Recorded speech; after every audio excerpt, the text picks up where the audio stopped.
അപ്പം നമ്മളിന്നിവിടെ ഒരു ഹെർബലായിട്ടുള്ള ഡ്രിങ്ക്, ഒരു മരുന്നെന്നൊക്കെ വേണേൽ പറയാം. കുറച്ച് പച്ചിലകൾ, പിന്നെ കുറച്ച് സ്പൈസസ് ഒക്കെ യൂസ് ചെയ്തിട്ടുള്ള ഒരു സംഭവം. ഇപ്പം ഞാൻ വെള്ളം അടുപ്പി വെച്ചിട്ടുണ്ട്. അതിനകത്തേക്ക് 2 ഇൻഗ്രീഡിയൻസ് ആണ് ഇട്ടത്. അപ്പോൾ അത് ഇട്ട് കഴിഞ്ഞിട്ടാണ് പിന്നെ വീഡിയോ എടുത്താലോ എന്ന് ഓർത്തത്. അത് ഇട്ട് കഴിഞ്ഞു. അതെന്താണെന്ന് വെച്ചാൽ പെപ്പർ പൗഡർ, കുരുമുളക് ഇത് ഇവിടെ വെച്ചിട്ടുണ്ട്. ഈ കുരുമുളക് പൊടിച്ച് മിക്സിക്കകത്തല്ല, ഞാൻ കല്ലിലിട്ട് ചതച്ചത്. ഈ സംഭവമില്ലേ, ഇതിനകത്തിട്ട് ചതച്ചിട്ടിട്ടുണ്ട്. പിന്നെ രണ്ടാമത്തെ ഇൻഗ്രീഡിയൻറ്റ് പച്ചമഞ്ഞളാണ്, അല്ലാതെ മറ്റേ പൊടിയല്ല ഇട്ടത്. പച്ചമഞ്ഞൾ ഇതേ ഇവിടെ ഇരിക്കുന്നുണ്ടോ, ഈ പച്ചമഞ്ഞൾ. ഇത് നമ്മൾ നന്നായിട്ട് ചതച്ചിടണം. പിന്നെ അടുത്ത 2 ഇൻഗ്രീഡിയൻസ് ആണ്. ഇത് കുറച്ച് പനിക്കൂർക്ക ഇലയും തുളസി ഇലയാണ്, കാണാൻ പറ്റുന്നുണ്ടോ. കുറച്ച് പനിക്കൂർക്ക, വീട്ടിൽ നിന്ന് പറിച്ച കുറച്ച് പനിക്കൂർക്ക ഇലയും തുളസി ഇലയും ഇടുവാണ്. ഇനി വേറെ കുറച്ച് ഇൻഗ്രീഡിയൻസും കൂടി ഇടണം, അത് ഞാൻ കാണിച്ചു തരാം. പിന്നെ കുറച്ച് ഉലുവ കുറച്ച് ഇടാൻ പോവാണ്. ഇതിന്ന് പുതിയത് മേടിച്ചുള്ളൂ, തീർന്നു പോയിട്ട്. കുറച്ചങ്ങ് ഇടുക. ഉലുവ എന്തിലും നല്ലതാണ്. ഡെയിലി നമ്മൾ ഉലുവ ചായ അത് കുടിക്കുന്നത് നല്ലതാണ് കേട്ടോ. പ്രത്യേകിച്ച് ലേഡീസിനൊക്കെ ഭയങ്കര ഹോർമോൺ ബാലൻസ് അങ്ങനെയുള്ള ഇഷ്യൂസിനൊക്കെ ഒരുപാട് നല്ലതാണ്. പിന്നെ ഇത് കുറച്ച് ജീരകം, ഇത് നല്ല ജീരകമാണ്, പെരുംജീരകം ഇടണേ. ഇപ്പോൾ ഇവിടെ തീർന്നു പോയി, അതുകൊണ്ടാണ്. ഞാൻ ഉള്ള ഇൻഗ്രീഡിയൻസ് വെച്ചൊക്കെയാണ് എപ്പോഴും ഉണ്ടാക്കാറുള്ളത്. പിന്നെ അടുത്തത് ഞാൻ ഗ്രാമ്പു, ഇത്രയും ഗ്രാമ്പു ഇടുവാണ്. അത് നിങ്ങളുടെ ഇഷ്ടമനുസരിച്ച് കൂട്ടും കുറയ്ക്കുകയൊക്കെ ചെയ്ത്. നിങ്ങൾ പ്രത്യേകിച്ച് അളവൊന്നുമില്ല. കുറച്ച് കൂടിപ്പോയാൽ അതിന് കുറച്ച് ടേസ്റ്റ് കൂടുതലുണ്ട്, പക്ഷേ അത് നല്ലതാണ്, കുഴപ്പമൊന്നുമില്ല. ഒരു ബാലൻസ് ചെയ്ത എല്ലാ ഇൻഗ്രീഡിയൻസ് അങ്ങ് ഇടുക. ഇനി ഇഞ്ചി ഇപ്പം ഇല്ലാത്തതുകൊണ്ടാണ് ഇടാത്തത്. ഇഞ്ചി വാങ്ങിക്കാൻ മറന്നുപോയി. ഇഞ്ചി ഇടണം, പിന്നെ പെരുംജീരകം ഇടണം, പിന്നെ കറുവപ്പട്ട ഇടണം. ഇങ്ങനെയുള്ള സംഭവങ്ങളെല്ലാം. പിന്നെ വേറൊരു സംഭവം കൂടി ഇടുവേ.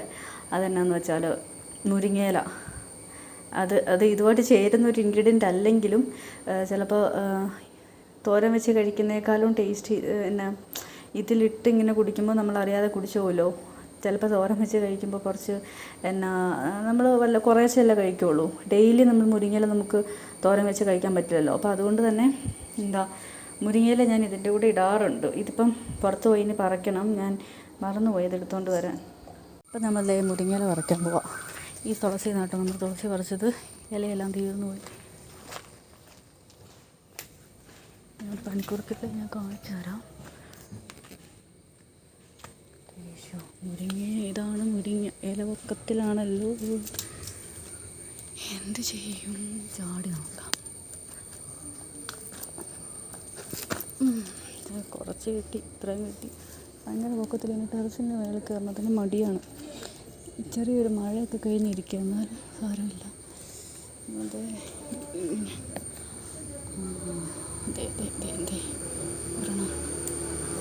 പറിച്ച് നമുക്ക് മുരിങ്ങയില കിട്ടി. ഇത് പിന്നെ അടുത്തത് പറിക്കാൻ പോകുന്നത് ഞാൻ കാണിച്ചു തന്നല്ലോ, പനിക്കൂർക്കയില. ഇത് ഇവിടെ നിന്നാണ് പറിച്ചത്. ഇച്ചിരി ഉള്ളത് ഈ ഒരു ഏരിയ ഫുള്ള് പനിക്കൂർക്കയാണ്, കാട് പോലെ.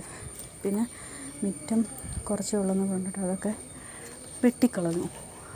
വേറെ പനിക്കൂർക്കൊക്കെ ഉണ്ട്, അതുകൊണ്ട് നമുക്ക് പ്രോബ്ലം ഇല്ല. പിന്നെ അത് പെട്ടെന്ന് കിളുത്ത് വന്നോളൂ. അപ്പോൾ നമുക്കിത് വെള്ളത്തിലിടാം. ഈ കയ്യിലുള്ള അത്രയും ഇടുന്നുള്ളൂ കേട്ടോ. ഇത്രയും ബാക്കി പിന്നെ അടുത്ത ദിവസത്തേക്ക് വെക്കാം. ഒരുപാട് വേണ്ടല്ലോ, ഇത്രയുണ്ട്. ഇത് നല്ലപോലെ വെട്ടി തിളപ്പിക്കണേ.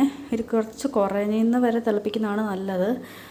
എന്നിട്ട് ആറിയിട്ട് കുടിക്കുക. അടിപൊളിയാണ്. ഒത്തിരി ഗുണങ്ങളുണ്ട്.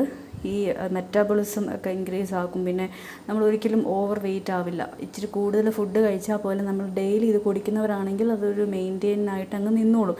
വർക്കൗട്ടും ചെയ്യണം. നമ്മൾ നല്ല ഫാറ്റ് ലോസ് ഒക്കെ ആഗ്രഹിക്കുന്നവരാണെങ്കിൽ വർക്കൗട്ട് ചെയ്യണം. പക്ഷേ ഇത് നല്ലൊരു റെമഡിയാണ്. ഇത് മാത്രം കുടിച്ചാൽ ഫാറ്റ് കംപ്ലീറ്റ് കൺട്രോൾ ആവുമെന്ന് ഞാൻ പറയില്ല. ഇത് നന്നായിട്ട് ഹെൽപ്പ് ചെയ്യും. ഫാറ്റ് ലോസിനാണെങ്കിലും മെറ്റാബോളിസത്തിനാണെങ്കിലും ഹെൽപ്പ് ചെയ്യും. അതല്ലാതെ ഹോർമോൺ ബാലൻസ് അങ്ങനത്തെ ഇഷ്യൂസിനൊക്കെ ഹെൽപ്പ് ചെയ്യും. അപ്പോൾ നിങ്ങളെല്ലാവരും കുടിക്കുക. അപ്പോൾ അതേ നോക്ക്, നന്നായിട്ട് തിളച്ച് വരുന്നുണ്ടോ. ഇപ്പോഴും ഓഫ് ചെയ്യരുത്. ഒരു അറ്റ്ലീസ്റ്റ് ഒരു 5 മിനിറ്റ്സ് ഇല്ലെ 2 മിനിറ്റ്സ് എങ്കിലും ഇങ്ങനെ തന്നെ തിളച്ചുകൊണ്ട് ഇരുന്ന് ഒന്ന് കുറച്ച് കുറയുന്നത് വരെ വെള്ളം കുറച്ച് കുറഞ്ഞത് വരെ തിളയ്ക്കണം. പിന്നെ നിങ്ങൾ ഒരു അഡിറ്റീവ്സ് മീൻസ് സ്വീറ്റണിങ്ങിന് വേണ്ടി ഷുഗറോ ശർക്കരയോ തേനോ ഒന്നും ആഡ് ചെയ്യേണ്ട കാര്യമില്ല. അതിൻ്റെ ആവശ്യമില്ല. അതിൻ്റെ ഗുണം പോകും എന്നാണ് ഞാൻ പറയാനുള്ളത്. പിന്നെ ഇത് നോർമലി കുടിക്കാൻ തന്നെ നല്ല ടേസ്റ്റ്. പിന്നെ ആ ഒരു എരിവോടും കൂടിയൊക്കെ നമ്മൾ കുടിച്ചിട്ടുണ്ടെങ്കിൽ നമുക്ക് എന്തെങ്കിലും പനി ജലദോഷം കാര്യങ്ങൾ എന്തെങ്കിലും ഇഷ്യൂസ് ഇൻഫെക്ഷൻ എന്തെങ്കിലും കാര്യങ്ങളുണ്ടത് പെട്ടെന്ന് പൊക്കോളും. ആ ഒരു എരിവോടും ആ ഒരു ടേസ്റ്റോടും കൂടി കുടിക്കണം. പിന്നെ അത്രയ്ക്കും ഈ ഒരു ടേസ്റ്റൊന്നും പറ്റില്ല എന്നുള്ളവർ മാത്രം വേണമെങ്കിൽ തേനിലെ ശർക്കര, ഷുഗർ ഒട്ടും ആഡ് ചെയ്യല്ലേ, അതിൻ്റെ ഗുണം എല്ലാം പോകും. അതിൻ്റെ ഇപ്പോൾ ഇത് കുടിക്കാതിരിക്കുന്ന ശർക്കര കുഴപ്പമില്ല. പിന്നെ തേൻ നമ്മൾ കടയിൽ നിന്ന് മേടിക്കുന്ന തേൻ ഒന്നും ഒറിജിനലൊന്നുമല്ല. നല്ല കാട്ടുതേനും നല്ല ഒറിജിനൽ തേനൊക്കെ കിട്ടുകയാണെങ്കിൽ അത് ആഡ് ചെയ്യുക. അതല്ലെങ്കിൽ ഏറ്റവും പെർഫെക്റ്റ് ഇതേപോലെ കുടിക്കുന്ന ഉണ്ടോ. ഒരു 5-10 മിനിറ്റൊക്കെ ഞാനിങ്ങനെ തന്നെ തിളപ്പിച്ചിട്ടാണ് ഞാൻ കുടിക്കാറുള്ളത്.